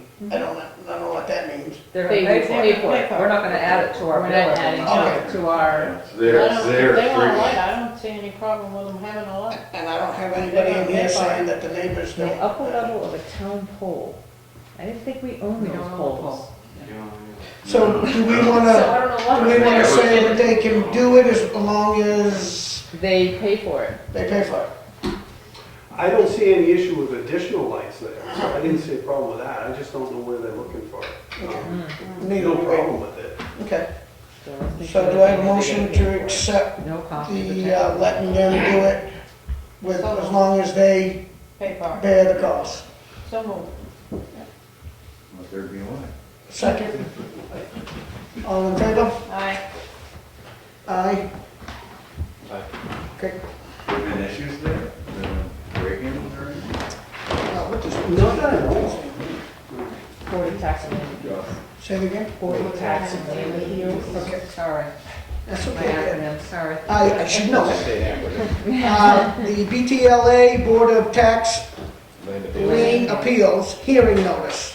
The town has 2 hearings scheduled for this Board of Tax Lien.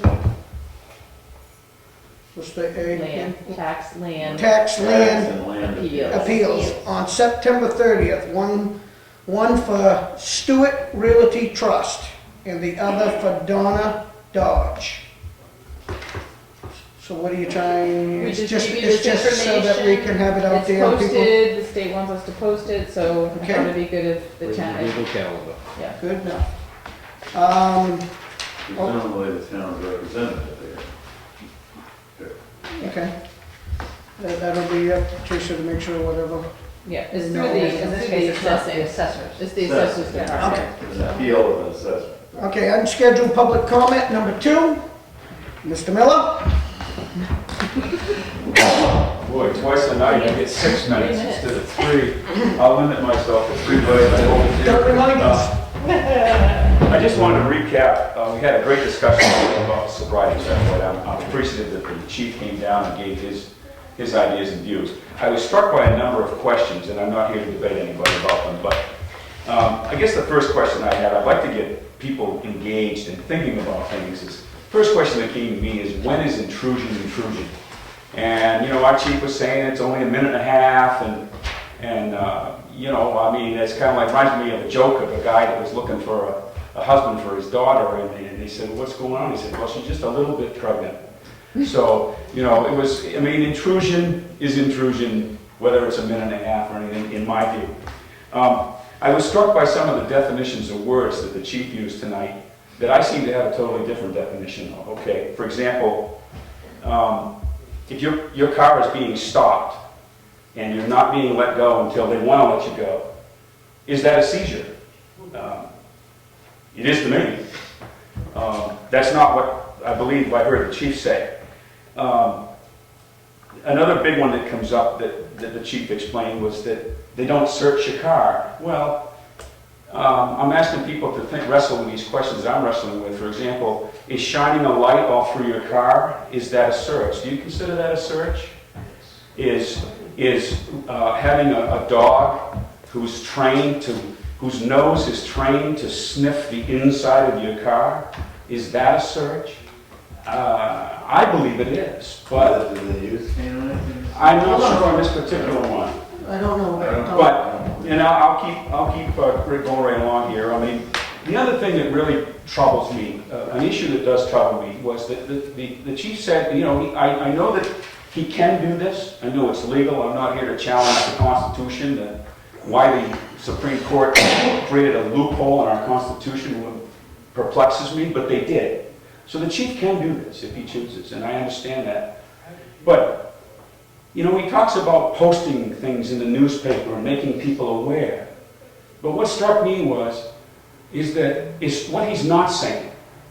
He's not telling you what your rights are. He's not posting that in the paper. He's not telling you that you don't have to answer questions. He's not telling you that you don't have to walk the line and touch your nose. And these are the things that trouble me. I'll sum up with the last thing that kind of came out when I asked a question here. Why is it that if you're stopped and you're exercising your right to not answer questions, that you now become a suspicious person? I mean, are we being set up? What's going on here? I'm exercising my rights, and now I'm more suspicious. So these are the questions that I wrestle with in this policing style. It's not our chief that I am against, or it's this particular policing style. And in very quick closing, I would ask people to consider this much. The chief said, the intrusion's only a minute and a half. So my question for everybody to think about is, okay, I'm speaking up now. When are you going to speak up? When it's 10 minutes? Or a half hour? Or an hour? I mean, what's your level of comfort on this? I mean, you know, we're supposed to be, and the very last thing that really troubles me is we all ride around with live free or die on our license plate. I mean, they need to change that model. The way it's going. I'm for that. You know, I mean, so thank you very much for letting me to have this. Thank you, sir. Take care. I'll just keep it brief and just say I'm disappointed. I'm not going to rehash the whole thing again. I think enough was said, but I'm pretty disappointed. Okay. Okay, we're gonna move on to, yes, you sure can. Well, wait, let me just, No, it hasn't had anything to do with that. I'd like to make a correction on what I said or didn't say at the other meeting about there being an apartment over Dunkin' Donuts. Oh, yeah. There's yeah. no apartment over Dunkin' That Donuts. was- I that just went Okay, all on. right. You were gonna move there. I went from one thing to Now you're another. disappointed. No, I had to, I had to. Yeah, you gotta put a theory or something, Right. yes. Yeah, I went Because I too wasn't quickly. the only one who missed that That's right. left turn, so Yeah. it's a big when you change. It's stuff. Abundant Blessings Home Care Incorporated over on Cosma Drive that's gonna have a one-bedroom apartment. Did I miss the public comment? Yes, you did. But I'd be willing if it's a really quick one. It is very quick. Okay, And I just told the chief the same thing, so I won't be talking behind his back. okay. If you go back and listen to this video recording of everything he said, it is clearly unconstitutional, but I'm not gonna go in that way. It's been Hey, hey, hey, hey. But I'm not gonna go that way, because you can't argue and win that with the way the legislature used to be. But 5 years ago, I fought the Sparta checkpoint again with the chief. And he told me, we have a legislature. I'm gonna do the Sparta checkpoint if I want to and if I can get the money. If you wanna change it, you get in the legislature and you change it. Well, the legislature is of the people, and if the people have changed the legislature to the point where that checkpoint is not acceptable, it will be changed. And I hope to do that. Okay. But I'm not hoping to stop raising awareness that drunks need to be off the road. So that always has to be made clear, and I believe you all agree with that. Nobody should be drunk or impaired. More people are dying because they're texting while they're driving. And that new law that they pushed through the legislature about not being able to text and talk on the phone is not going to stop anybody from doing it. More people are dying on the road from that impairment than drunk driving. And if we keep doing the drunk driving Sparta checkpoint every single year, why are the numbers not going down? The chief said he uses it as an indicator. They are And going here, down. okay, I made my point though. Thank you. If you want to make a comment, Tom, you surely can. Sure, no, I will say, they have gone down. Okay. It's actually quite an impressive achievement over the last 20 years through such things as rumble strips, differences in highway construction, changing the way on-ramps and they put a lot of effort into trying to reduce the accident rate. And it's gone, when I was a young adult, it was like 60, 70,000 deaths a year. It's now 35. And I believe And it. in fact, it's getting down to 30. So it is definitely a lot of things that make it different. It isn't one thing, but it's both as the chief said, it's both enforcement and dealing with issues about things like that we had with these signs with the chevrons on, you're approaching a very sharp turn. All of that helps because it increases people's awareness and helps them avoid the accident in the first place and therefore death and the rest of it. Comment will take. Okay, we'll move on to administrative matters, town administrator update. Okay, I have a 2014 annual facility report for the transfer station and recycling facility. And Warren has to do this every year, usually he does it in March.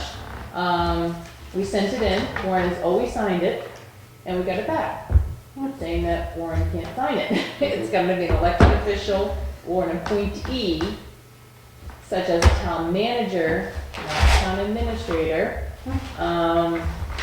And the reasoning being, because I called Doug Kemp on this, and he said because the selectmen are the whole, or the town is the holder of the permit for the facility, and you are the town. So, it doesn't, I don't think it needs to be approved necessarily. You just want us to sign Just, this? if you could, yeah, it's that, yeah. Just one? Yeah, it only requires one. So if this signature authorized, I guess that would be it right here.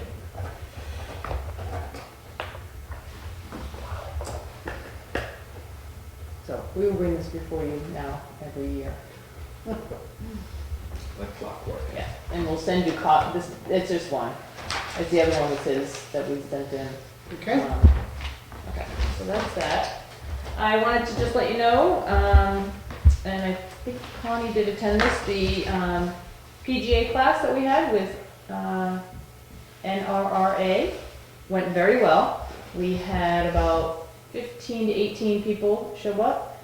Different towns that came was New Durham and Ossipee. And Moultonborough was supposed to come, but there was some conflict that they couldn't make it. But we had some of our highway guys, we had our code enforcement, we had, a couple people here that were very interested in it. And it was very well received, and they took a tour down to the transfer station and saw all the crushed glass that we have.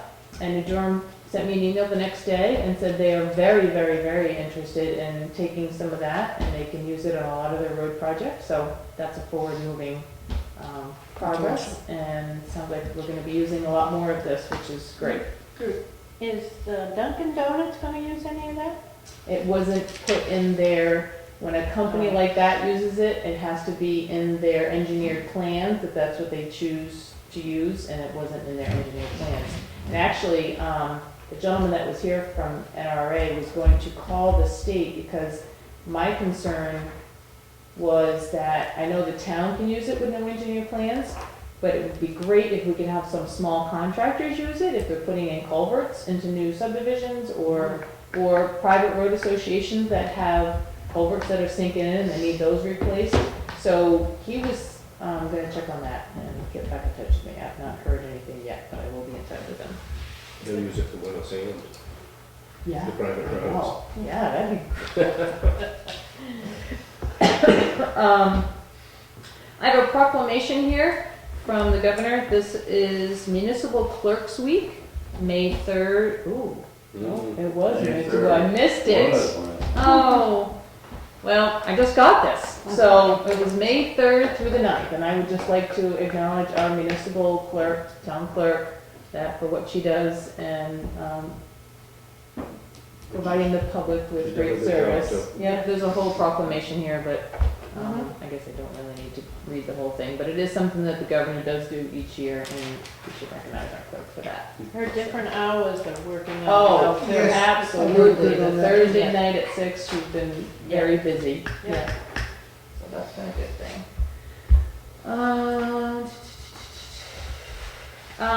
I just wanted to, I know we're running along on time We got all here. night. I know. We're still So, Yep.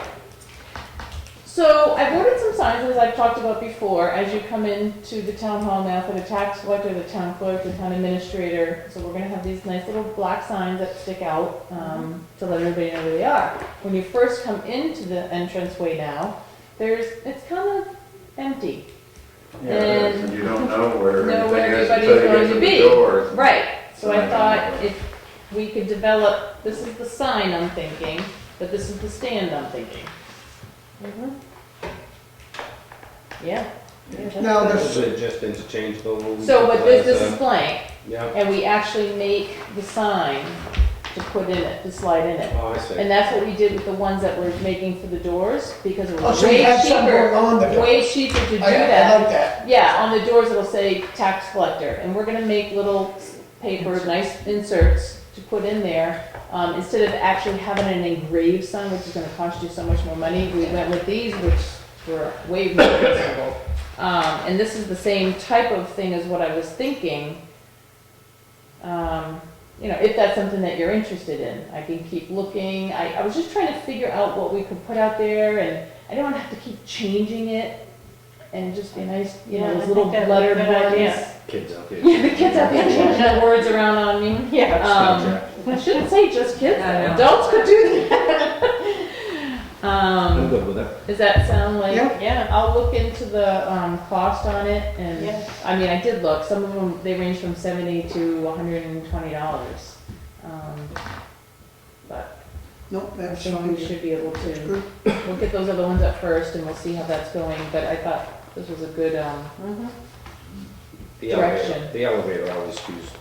I know, because then Use they'll more come to the signs. door, and this is the sign anyway, in case anybody wants to see it, and, Yeah, It would but say- I thought that tonight when I walked in, it's like.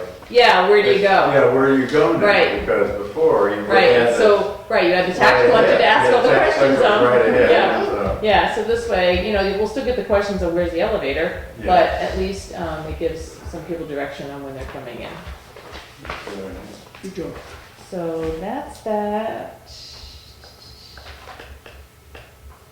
Maybe you could get Oh, a sign to put on that door, it says elevator, point that way. We could get a sign then, you're right. You could Or get some have sort of something sign with an that arrow on it. says, Yeah. yeah, it could hang from the ceiling or Or something. just, yeah, they'll or- stick out on the wall, that's what I would thought you'd have in front of the doors anyway, that'd be, Well, that's where we are in front of the doors. It'll be Yeah. next to the doors. It'll stick out. It's 15 inches long and 3.5 and inches. just say elevator with an arrow. So we can do one of those for elevator. That's a really good idea. Yeah. Thank you, Connie. This is something that was given to me from Dave Schweitzer in East Wakefield, who had received it from Ralph Hansen's grandson. And Is that and the it's- old chain bars it downstairs? says it was for the selectmen's room, town Oh, I hall. was thinking of the police station. It's a, but the tag is a Railway Express Agency tag. It didn't work on my door anymore, I can't imagine why, but I think it was originally for my door, because my door is the original. He's just asking if the board would like this, if he'd really like to have it displayed, what, should we give it to Pam? I don't know what to, should I put it in the cabinet as a Well, display? maybe put it in behind a frame and put it on, I mean, we got no pictures on the walls. Well, we will have pictures on the wall. Yeah, don't forget. We're still working on that. I should have those for you in the next meeting. What do you want to do with it? It's kind of cool. I don't want it to get lost because it is something of, it doesn't have a date on it, which is unfortunate. I'd wait once we get the pictures up, if there's room, And we then can if do there's room, something, if maybe we not, can give it put to it in a- Pam. We've always talked about having a case for our Boston Post-Cane Yeah, also. So that might be something along with this, that we can make a Well, that case would be to, nice, yeah. I wish we could hang that up there, so that would be You good got too. it. Okay. All right, that's all I have. since we don't have liaisons, I jump in for 1 second. Back to clear bags. That was proposed to us, we looked at the ordinance, we scheduled a public hearing. You couldn't make it, so you said, you guys can't screw it up too bad while I'm gone. We had the department head, the public hearing, we made a decision. Over time, you guys, people came and talked to you, and then we changed the vote. Thinking back, because I had tried to table the first meeting and we said, no, the public was here. I don't know if one person means public or singular plural, but then we changed it at the next meeting.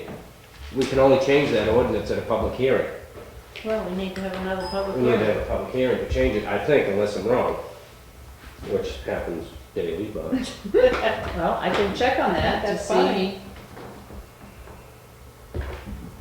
Because we can only change the ordinance at a public hearing, At a public Right. hearing. Yeah, and then allow the department head to come back in and Express himself. express himself, Yeah, and and the I'm public, all at that Don't point, mean the it. public's at it both ways, and see if anybody shows up. See if you wish. Sure.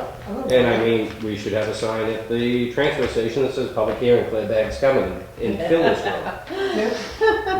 Or maybe Teresa can look at it and say, do it was less than 60 days, or, see if it's. Yeah, I don't know, I'll send an email Okay. to the NHMA lawyers and Good see what point. that's. Otherwise, I think clear bags may still be in. Okay. Keep changing that. Yeah. How about permit releases? How about one? One.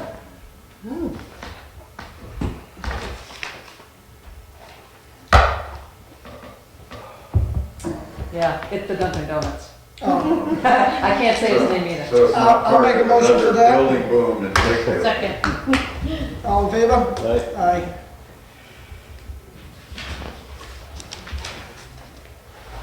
Okay, a petition for a poll license?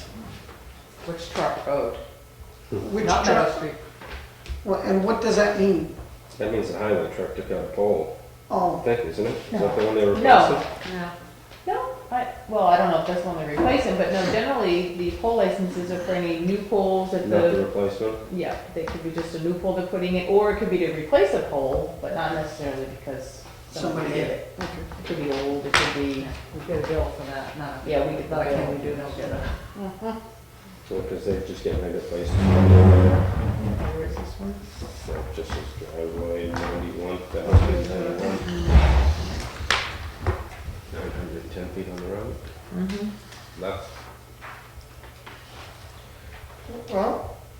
to replace an old pole or a missing pole, so I don't have a problem with that. Motion will be motion to grant the pole license. Second. All in favor? Aye. While you're signing all those things, maybe you'd like to sign the letter that you guys approved. Well, you approved the recipients, you didn't approve the letter. If you read it and approve it, you can sign it.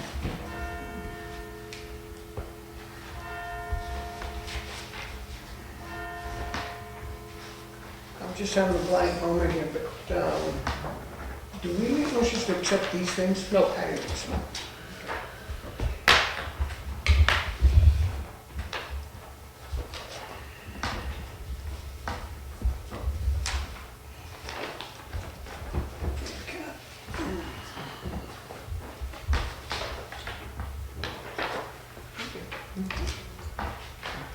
All right, so to finish up our night here, payment manifest.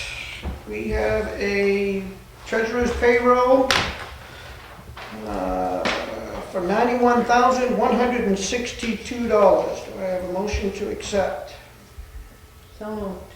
I Second? can really read that. You can? It's good. All in favor? Aye. Hopefully, everybody agrees with that one? Yeah. Thank you.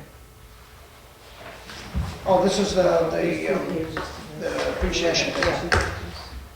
Yeah. Can I use your pen to keep it? Oh, it is? It's probably more two here. Yeah, there was only 2 on that one. Huh. Yep. There's three. Treasurer's warrant, November 14th, 2015, for $405,801.37. Do I have a motion for that? So moved. And second? All in favor? Aye. Aye.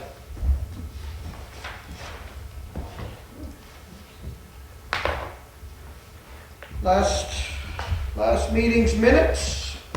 I'll make a motion to accept them, they look good. Second. All in favor? Aye. Aye. We have no, go I'm ahead. sorry, there are 2 sets of minutes there.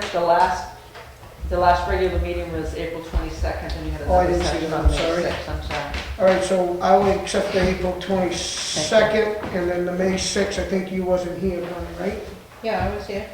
Oh, for both of them? Yes, Okay, so it was. Make a motion up in for April, the beginning. of May April. 6th, minutes to be accepted. Second. All in favor? Aye. Aye.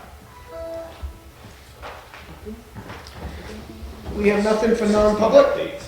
Oh, 2 sets of minutes coming your way.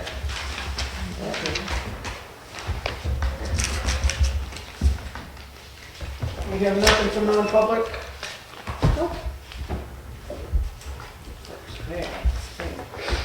Okay, guys, thanks for coming. Motion to adjourn? So moved. Second? All in favor? Aye. Aye.